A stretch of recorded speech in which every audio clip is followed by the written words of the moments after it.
Fredkin, que es el presidente de la Cámara Agropecuaria del Oriente, de la CAO. Klaus, ¿cómo estás? Muy buen día, qué gusto tenerte acá en el programa. Gabriela Arce te habla y Marcelo Tedeschi. ¿Cómo está Gabriela? ¿Cómo está Marcelo? Siempre un gusto acompañarlo Igualmente. a tu país y gracias por la invitación. Para nosotros el placer de tenerte acá en el programa, obviamente. Sabemos, Klaus, que ha habido un encuentro el lunes junto con los diputados y los senadores. Contanos un poquito a qué conclusiones han llegado, por favor. Claro que sí, Gabriela. Realmente nosotros después del primer foro que hicimos agropecuario, 23 años que no se hacía un foro acá en la ciudad de Santa Cruz, donde esta es la continuación del foro para seguir con los compromisos de trabajo con los políticos en este sentido.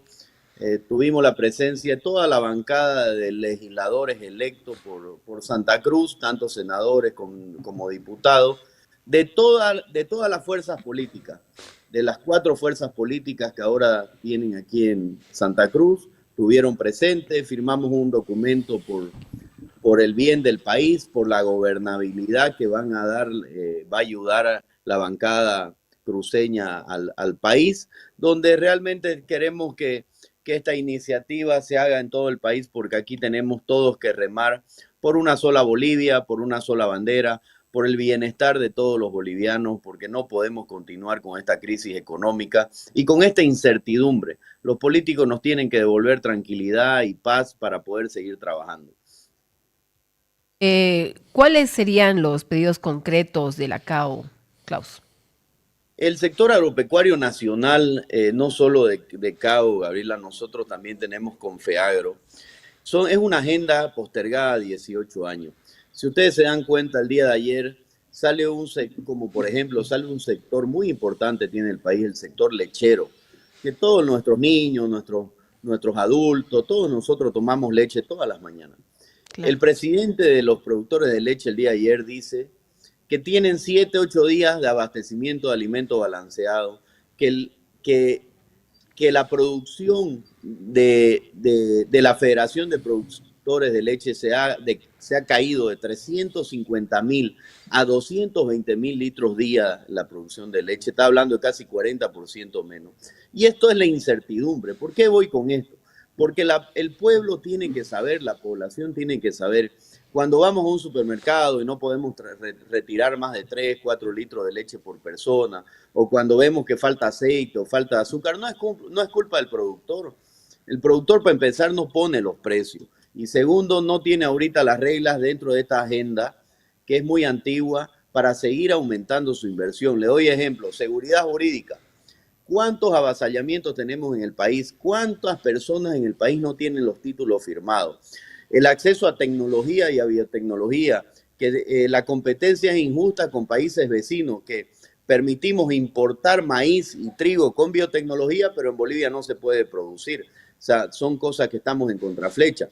Tenemos el acceso a las exportaciones. Detrás de un escritorio nos firmaron que no se podía exportar carne durante 100 días por el precio de la carne. Y yo siempre le pregunto cuando he estado en La Paz, en el Altos, en Santa Cruz, en todos los departamentos, ¿bajó el precio de la carne? No bajó, porque estamos con una inflación en el país. Nosotros como productores no lo ponemos el precio, lo pone el mercado, lo pone la situación económica del país. Y por último lugar, el tema del apalancamiento que hay en los pequeños productores. Bolivia tiene el 80% de pequeños productores y necesitamos ayudarlos, que sean independientes. La diversidad agropecuaria que tiene el país es la fortaleza de Bolivia y eso es lo que tenemos que entenderle y esperemos que este nuevo gobierno lo tenga en primer plano. Importante, claro, son pedidos claves que tiene la CAO y que ha hablado ya con los candidatos. En el primer foro no estuvo Rodrigo Paz, tengo entendido, ¿no? Sí, no estuvo realmente, porque quedamos a hacer 2 foros para que sea la mitad de los candidatos y la otra mitad, pero después como evolucionaron tanto los foros en el país, que después del de nosotros se hicieron 60 foros en el país, ya la agenda fue súper apretada y no hubo forma de hacerlo el segundo, pero estuvo en otro foro. Claro. ¿Y cuál es, digamos, tras la sorpresa, ¿cómo ha recibido la CAO la sorpresa de Rodrigo Paz? Y si ha habido ya algún tipo de acercamiento, aparte de esto de su bancada, pero con él, específicamente con él y con Edman Lara. Nosotros lo vemos que el 17 de agosto Bolivia votó por un cambio. Marcelo, votó Ujú. el 75% de las personas que fuimos a votar. Le dijimos a los políticos, queremos un cambio de timón, queremos un cambio de rumbo, queremos una nueva política, una nueva forma de hacer política. Independiente quién haya quedado. En este caso está Rodrigo y Tuto, y ellos tienen la responsabilidad de devolver esa confianza y esa certidumbre a todos los bolivianos.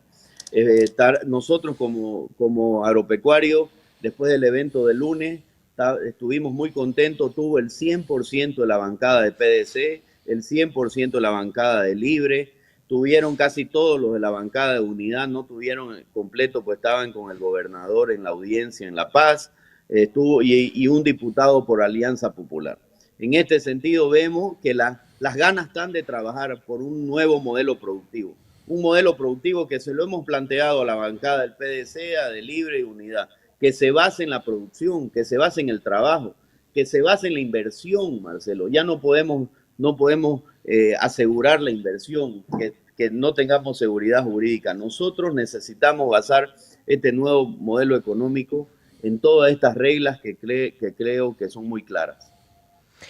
Bien, Klaus, yéndonos un poquito al tema de la falta de diésel, ¿cuántos litros de diésel necesita el sector agro en campaña actual? Buenísimo, Gabriel. El día de ayer ya estamos en terapia intensiva con el tema del combustible, del diésel. Justamente ahora, después de la entrevista, estamos entrando a una reunión con todo el sector transporte, todo el sector gremial que ha venido desde La Paz y del Alto, nos están visitando acá en la ciudad de Santa Cruz. ¿Por qué? Porque realmente de cada 10 camiones tenemos 8 camiones paralizados que están haciendo cola. Hay camiones que hacen cola desde 3 días hasta una semana.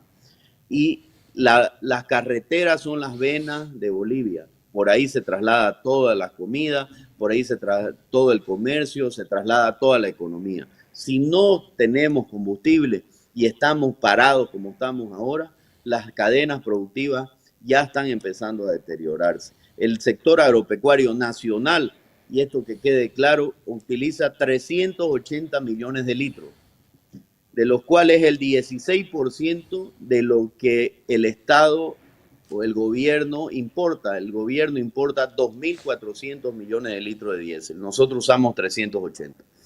¿Cómo devolvemos el diésel, Gabriela? En un balance energético. Producimos 250 millones de litros de etanol, que es lo que mezclamos con la gasolina, o lo que mezclan con la gasolina, para venderle a todos los bolivianos.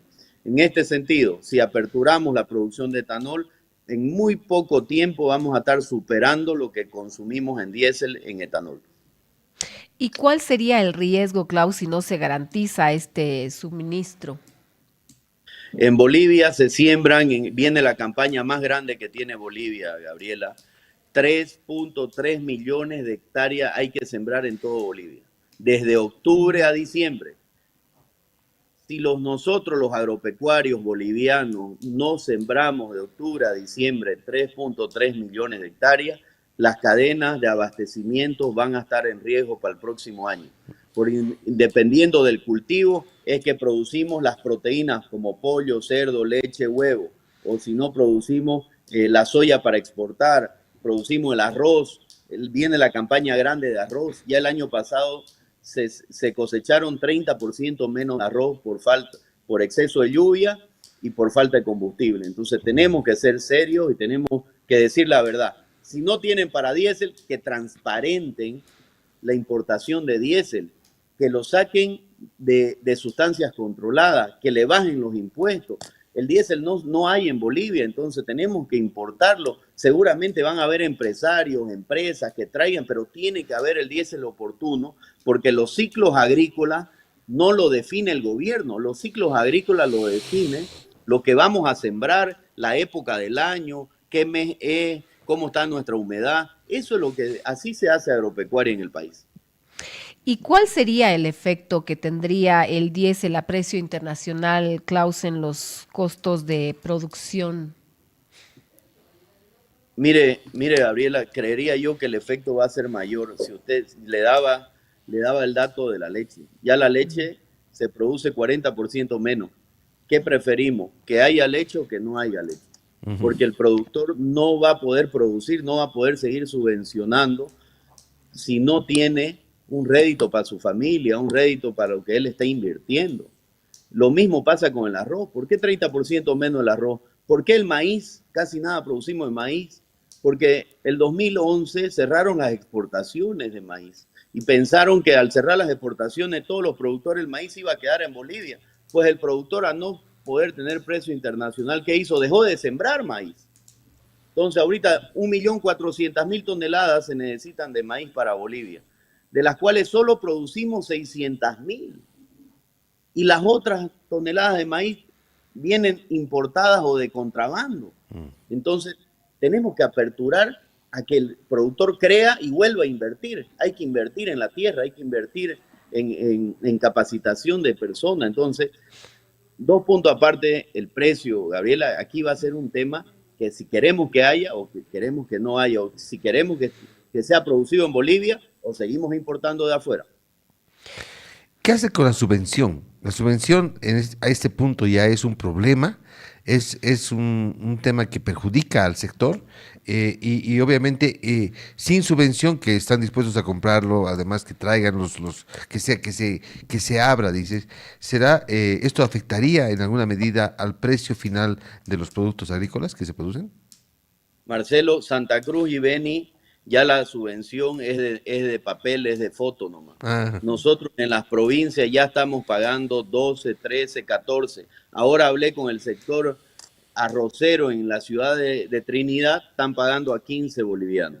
El mercado negro se ha adueñado de las provincias del oriente, donde están las fronteras agrícolas. Y en este momento ya es una realidad pagar 12, 13, 14, 15 bolivianos. Ya lo pagamos, ya es normal pagarlo en Santa Cruz, a excepción de los surtidores que están muy cerca de las ciudades, ¿no? Pero los que están en las provincias, que es donde están las fronteras agrícolas, ya lo pagamos al mercado negro. Bien, ¿y qué le pides, Klaus, tú al gobierno para poder solucionar la escasez de combustible que es tan importante en este momento? Gabriela, nosotros ayer, conjunto con el transporte, siempre le hemos dado propuestas al gobierno que, que no haya ya burocracia, que aperturen, que liberen, que eliminen los impuestos, que los saquen de sustancias controladas, que realmente transparenten la llegada del combustible a Bolivia. Bolivia solo produce, si no me equivoco, 5% y 95% lo importa del diésel. Entonces, tenemos que ser responsables. Seguramente va a subir el precio del diésel, pero sin diésel no va a haber soberanía alimentaria en el país y muchos sectores, porque esto es una cadena productiva, una cadena de abastecimiento, donde están los agropecuarios, transportistas, industriales, comercializadores o gremiales y exportadores. Y todo inicia en el eslabón primario con el diésel y el transporte y el poder cultivar las tierras. ¿Y cuántas hectáreas están en riesgo por la falta de diésel? Es lo que le decía. En Bolivia se siembran en este verano 3.3 millones de hectáreas. Santa Cruz va a sembrar 2 millones de hectáreas en este verano que viene. Ahí se va a sembrar el 100% la soya, se va a sembrar el maíz, se va a sembrar el sorgo, se va a sembrar la chía, el girasol. Eso es lo que sembramos. Ahora, esperemos que haya diésel, esperemos que acompañe el diésel oportuno. Y aquí el gran problema es que si no hay en la ventana de siembra, las ventanas se van achicando. No nos pueden decir, voy a tener diésel en febrero. Mi siembra de la zona de la Chiquitania es en diciembre. Entonces, en febrero ya no me sirve sembrar. Entonces, tenemos que entenderle, tenemos que ser responsables y esperemos que las autoridades transparenten en el poco tiempo que les queda gobernando y digan, no tenemos plata, aperturamos, pero aperturamos una apertura real. Un trámite dura 4 meses. Sabemos que hay empresas que lo están haciendo, pero aquí el problema es el mediano y el pequeño productor, que es la gran mayoría que tiene el país. ¿Y qué impacto tiene, Klaus, esta crisis en la seguridad alimentaria nacional? Ya empezamos a verlo este año, ¿no? Con el arroz. A ver, el arroz, llegó un momento que no había arroz, llegó un momento ahorita que están racionando la leche. ¿Qué queremos? Que empiece ahorita el pan. ¿Qué pasó con el pan? Antes toda la harina de trigo entraba por contrabando. Y ahorita como estamos devaluada la moneda, ya no entra, más bien sale. Entonces, realmente va a impactar muy duro contra todas las familias bolivianas si es que no se sincera la economía. Nosotros queremos ser claros y somos responsables. Nosotros fuimos llamados para producir alimentos, los agropecuarios de Bolivia, para producir alimentos para todos los bolivianos. Y los excedentes poder exportarlos. Bueno, el gobierno fue llamado a gobernar. Fue electo para que gobierne. Fue electo para que nos dé las reglas claras del juego para todos los bolivianos. En este sentido, ellos necesitan ser conscientes. Sale ayer una autoridad diciendo que tuvimos una sobreproducción en el país. Bueno, yo lo invito a que venga aquí a la escuela ahorita. Lo invito a que vaya a las provincias. Lo invito a cómo se habilita una hectárea para poder generar empleo. Realmente tenemos que devolverle esa certidumbre a la inversión, a los inversionistas, ya sean bolivianos, ya sean extranjeros, ya sea el que quiera que invierte, que sepa que su inversión está segura por una ley de la República. ¿Y qué medidas van a tener ahora respecto a este punto que acabas de comentarnos, Klaus? ¿Y cuál es tu diagnóstico sobre la política económica actual del gobierno?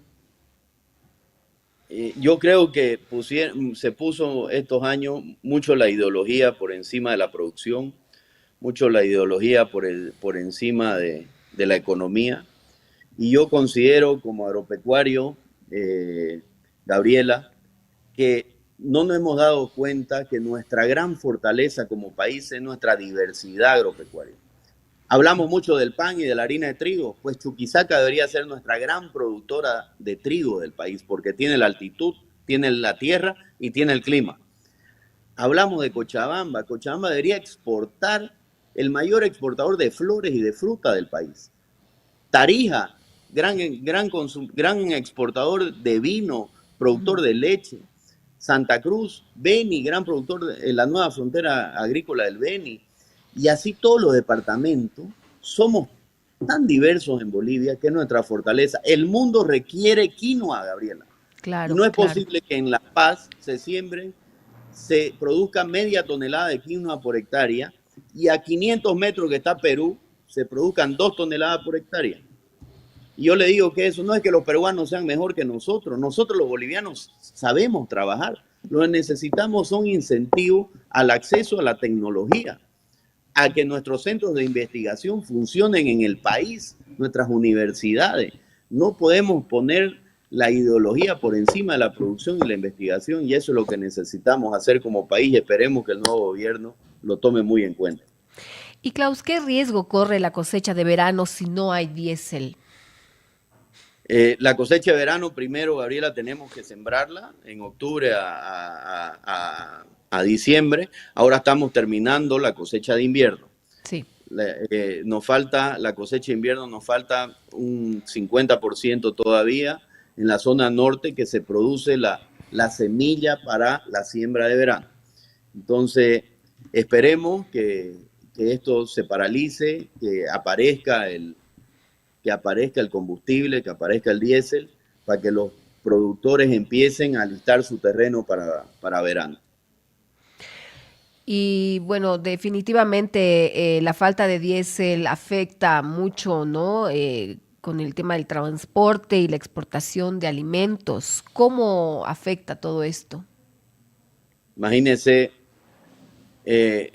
no tengo una calculadora, pero unas 200.000 toneladas por mes salen a exportación, y divídalo, 200.000 toneladas, dividido 30 toneladas que lleva cada camión, y ahí va a haber en un solo rubro cuántos camiones o cuántas familias dejan de trabajar. Realmente es preocupante. Esperemos que el gobierno diga la verdad de lo que está sucediendo en el país con el combustible, y si no quiere aperturarlo, también que lo diga por qué no lo quiere aperturar. Por ahí dicen que hay más de 50, 100 empresas ya habilitadas, pero no hay el combustible. Necesitamos el combustible en Bolivia. Ahorita el peor combustible es el que no hay, no es el precio, es que tiene que existir, tiene que estar físicamente acá en el país. Entonces, esperemos que lo puedan solucionar y podamos seguir trabajando. Querido Klaus, ¿qué expectativas tienes sobre las medidas urgentes del Ejecutivo? Con el nuevo gobierno, creo que conociéndolo a todos los diputados y senadores y legisladores, tenemos una expectativa muy grande, estamos con una tranquilidad y con una esperanza muy grande, donde se comience a pensar mucho más en el trabajo, se comience a pensar mucho más en la persona que viene a invertir, y que dejemos de lado un poco la política. El país necesita trabajar, el país necesita generar cadenas de producción donde actualmente se han deteriorado bastante. Tenemos una gran ventaja, Gabriela, estamos llamados a producir alimentos en Bolivia. Estamos dentro del círculo donde somos el granero del mundo, junto a Paraguay, junto a Brasil. Y con la diversidad que tenemos como país, estoy 100% seguro que vamos a poder ayudar a que el país salga adelante. El sector agropecuario nacional es una de las patas que va a ayudar al nuevo gobierno a que haya dólares, a que las familias bolivianas estén mucho mejores y a que se generen mucho más empleo, porque nuestro rubro sí que genera empleo. Klaus, muchísimas gracias. De verdad, creo que ha sido sumamente importante todo lo que nos has mencionado ahora. Gracias por tu tiempo y por permitirnos entrevistarte en el programa. Siempre es un gusto acompañarlos y muy amable, y saludo a toda La Paz y Bolivia. Un gusto, gracias, Klaus. Que te vaya bien. Chao, chao. Toda promesa es deuda. A ver. Joel López dijo que nos iba a contar cómo